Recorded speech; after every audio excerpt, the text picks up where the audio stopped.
Welcome to the culture. We rest at the pulse of the community, providing all things news, music, fashion, events, and everything that we talk about in between. It's a lifestyle. We are the culture.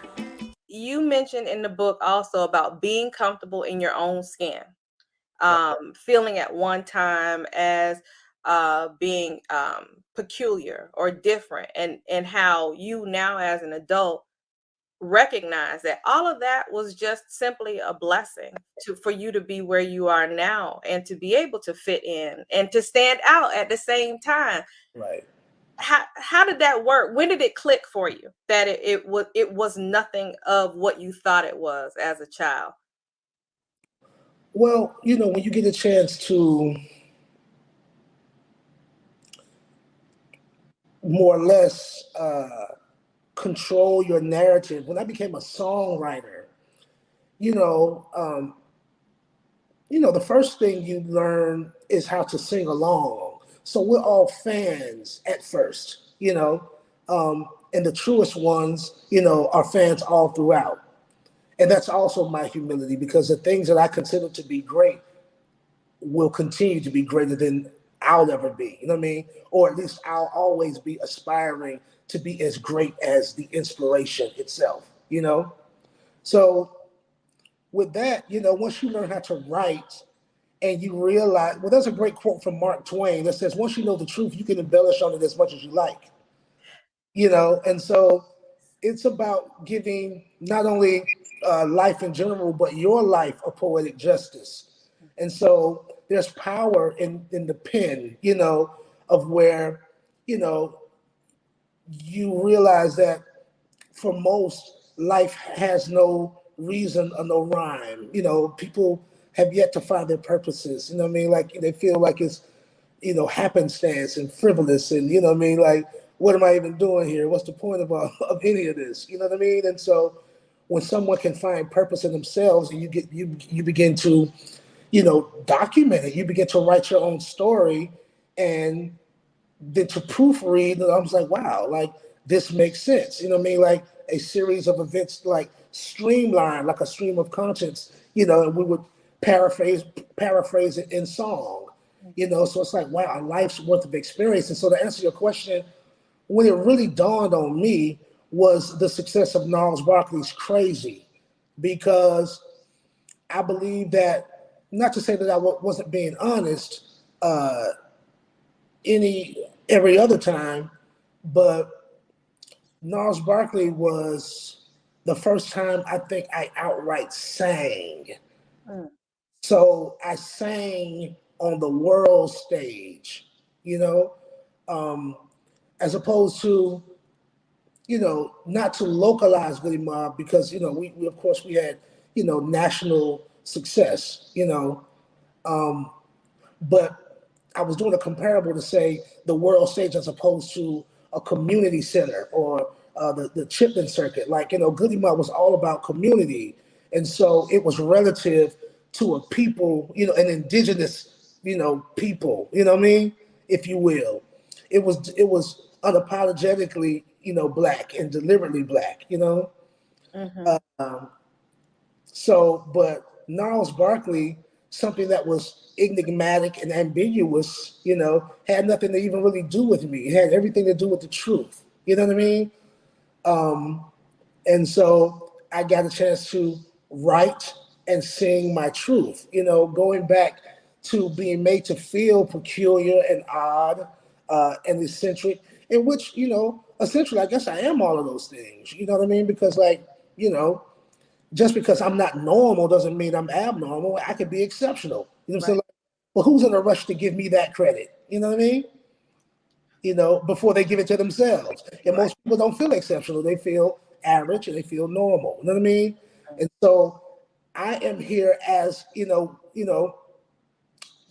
individual, the living example with an individual account. You know what I mean? And individuality is supposed to spark and inspire other individuals to think for themselves and and think creatively, because we're all supposed to contribute in that way. We're all unique, one of one original pieces of work. You know what I mean? Like, we're all art. You know what I mean? So express yourself in your way. You know what I mean? Because you got to realize when two people are thinking exactly alike, somebody's not thinking. You know what I'm saying? So I'm here to prove that point, not only for myself, but for people to be moved by. You know, so Crazy was that song because I resented being made to feel crazy and being called crazy for so long and for so little reason because I had done nothing, you know? So yeah, so I guess in some regard, if you're going to be affected by unpopular opinion, then yeah, you know, it could seem a little crazy to just want to be yourself. And Gnarls Barkley, the veil of it, you know, so the covering of it, gave me an opportunity to be honest behind the mask of Gnarls Barkley, and you know, then I could come out from behind and be like, yeah, it was me the whole time, you know. So I love it. yeah, And then after that, I read that does that make sense? Everything? oh, absolutely. Yeah. Yeah. I read that a breakup with Goodie Mob led to, and I'm gonna say forget you just for the air purposes. But is that true? No, that's not true. Okay. Yeah, Okay. because we never broke up. You know, people, you know, who follow the history that far back, you know, you'll realize that we all came together as separate entities, and lo and behold, we would establish a synergy and a staying power, you know. And so the people who love Goody Mob, they love us together, and they're devout fans, you know. So we never broke up. We only did what was intended to be the natural progression. You know what I mean? Goody Mutt was a Trojan horse, if you will, you know, to get us in and over the line. And then we were all supposed to have our own, you know, individual, you know, careers realized, and then you know come back to the fold here and there. You know what I mean? And so I think our career now resembles more ideally what it was intended to do. Now there was a misunderstanding because you know someone can be content and dependent on one thing more so than another. You know what I mean? I never lost the sight of something I wanted to say for myself or something that I wanted to say separately. You know what I mean? But I had always described it as it was supposed to be you know, my success separately is supposed to be a testament to the elasticity of a thing. So it's supposed to be about stretch, not severance. You know? So that's it. It's just all about wingspan. Yeah. Well, that's great. That song is and is a cult classic. Not going anywhere. Everybody loves it. And when you sang it with the Muppets, it's something right there. And then, You know, like, it's what they call in the industry an evergreen. Like I've been fortunate to have like two of those. Well, I got three. You know, Goody Mob has one with cell therapy. That's an evergreen. Um, and of course, Crazy and Forget You. But performing that song with the Muppets, that was a dream come true because as a kid, you know, when I was young, it was Channel 17. It was all about the Muppet Show, Andy Griffith, and Sanford and Son, and then the Carol Burnett show. Do you remember that? I do remember that. I do That remember that. My husband was watching Carol Burnett the other night. and Yeah. then you know what was that? Family Feud. So I remember that. I used to trust me. That's how I have a keen sense of pop culture references. I don't even really know. Even I can't even recall how I found the time to watch as much television as I did, but I remember it all. And I watched it all. I mean, who references Carol Burnett in 2021? Nobody does, but me. Shouts out to Carol Burnett, Tim Conway. Yes. I Yeah. remember, but yeah. So, yep. I love them. And then I can't believe when we met for lunch a couple of years ago, my son is like, he's from Teen Titans Go. I mean, you are you have embodied all of these generations. Yeah. I mean, for my son, I'm looking at you like, this my man from Goodie Mob, Dungeon Family, okay, ATL, I love this. And he's like, Teen Titans Go. I had to look at him, I'm going, what do you mean Teen Titans Go? How did that even happen? How did you get involved with that? Well, I was, you know, making my bones in another field of voiceover, Uh, um, because I've also been recognized by just my speaking voice, you know, and I'm from Atlanta, Georgia, and if I'm not careful, you might not be able to understand anything that I'm saying. Once I get comfortable, I talk like this. Yeah, uh, hey, right. from Atlanta, Georgia, man. Uh, Hey. So I have to articulate myself. You know what I mean? But I guess there's a tonality that rings true with people. So I've had people turn around and be like, I thought that was you. They weren't facing me, but like, and I guess it's from those speaking moments on the voice or somewhere. I don't really know. But anyway, that was recognized by the agencies, and I started to do voiceover work, and so Hotel Transylvania and the Boondocks, mhm, a couple of other things.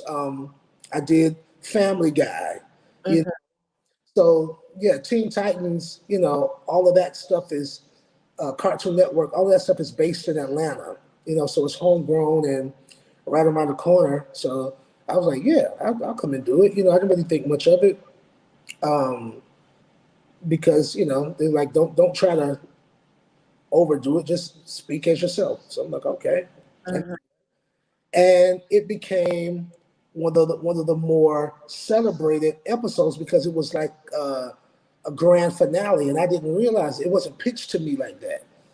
And quite frankly, my kids are adults now, so I hadn't even really. I knew I was familiar with Teen Titans, but I wasn't really up on it like that. So it ended up being this big three-part trilogy. You know what I mean? With all of these other famous bands being a part of it. So it was great, and yeah, I'm proud to be a part of it because it definitely introduced me to an entirely, new generation. And Oh, yeah, they, man. they reference me from that. And then, Yeah. it's either that, I hear that really often, and then I also hear my performance with Daryl Hall on Daryl's House. I Oh, always have a comment about that too. okay. And then you mentioned The Voice, of course. What happened with Mark Barnett? How did that come about? I know you got to go. Quick story. No, Tell no, us. no. Mark Barnett befriended me because I was doing a performance on Saturday Night Live, and he was happened to be in the audience, and he thought that I had comedic timing, and I do. I mean, that's probably the one other thing I would have tried to formally try my hand at, because I love to make people laugh, so I wanted to be a comedian if I could, Mhm. but I don't know how to be funny on purpose. I just know how to be funny around people I'm comfortable with. So that's the thing. But anyway, he saw something in me, and it didn't hurt that "Forget You" was number one, or like one of the biggest songs in the country around that time. But I had never done network television either, so he definitely took a roll of the dice on me, and boom, 7-11, he got him. You know what I'm saying? 4, 5, 6, as they say. So yeah, and we just spoke the other day. I couldn't make it to LA, but he just invited me to his Christmas party as him and his beautiful wife um, Roma. They always invite me and the wife out, but I wasn't able to make it because I was working. Oh, So yeah. yeah, and then Blake just shouted me out the other day. I think he was just doing some banter with Kelly Clarkson, and he said, I need to get Ceelo back on the show." Nice. So Nice. we've talked about it a couple of times, and I definitely would do it. I don't really miss living in LA, but I missed the show because it was fun. It gave me something to do. It gave me somebody to be every day. You know what I mean? So, as Geminis, we get bored if I don't got nothing to tear up. Look, you met so many celebrities: Prince, Sir Elton John, Madonna, President Obama. Who was your most memorable celebrity? Like you turned into a fan almost. Uh, hmm. It probably was Prince because of the way that we met the first initial time. Um, I met Michael Jackson once. He just acknowledged me, but we didn't speak because they were trying to push him through. But ironically, I met Michael Jackson at a Prince concert in Las Vegas that he invited me to that I had performed with him. So that was cool to have two of the biggest, the best, in the same room together. That was great. But on the other side of it, I've also met Brian May from Queen. People may not, if of course, honorable mention to Freddie Mercury. I would have loved to have met him. He's one of my favorites. But Brian May is the lead guitarist. I met him, met Roger Daltrey from The Who.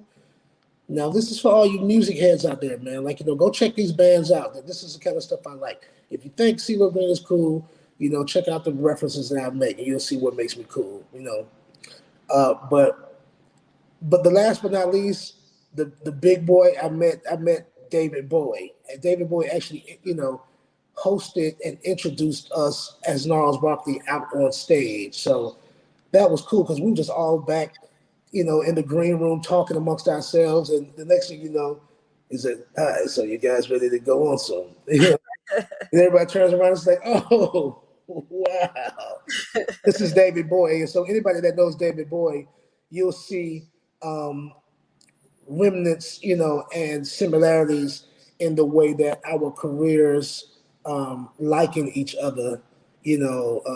Of course, his is better than mine, but I do all right. I do all right. You do more than all right, CeeLo. You do more than all right. But he changed so much over the years, did so many things, and did them well. Stood in it, owned it, and embodied it. And his cup just overflowed. Yeah, and so it inspired so many other artists and bands and genres and so on and so forth. Style, music, direction, just everything. So David is definitely a great in my personal opinion. So as you can see, my musical palette, goes from one end of the spectrum to the other. What are you listening to now? I've been actually trying to just discover new stuff. I'll hear something that strikes a nerve, and I mean, there was a genius whoever made the app Shazam. Because you could just hear something and be like, hit it. It's like, oh, this is so and so. So I'm probably going to mispronounce his name, but Masago, and it's kind of got some Afro beat to it. And rhythm. So I don't really know how to describe it or even what it's categorized as, but it felt good. When I Shazam the song, it into a couple of other songs. So I'm like, oh, okay, I see a theme there, and it was consistently good throughout. So I'm like, so maybe his next offering could be the big one that blows him nationwide to where we both know exactly who Miss Sano is. Yeah. But I'm mispronouncing his name too. And I know I listen to so much music and I don't know the artist, so I might even know what you're talking about and just not knowing his name. So what's next for CeeLo? I know you're on tour. Yeah, we just completed the tour with Erykah Badu. Shouts out to the big sis. And just still touring in support of the 26th-year anniversary of Goodie Mob Soul Food. So we've been booked, continuously and remain, well over into the new year. So we're booked all the way up until April doing that. So, periodical shows, and of course, I do function as two separate entities, one fourth of a group, and then also as a solo artist, you know, and then a DJ. So I DJ too.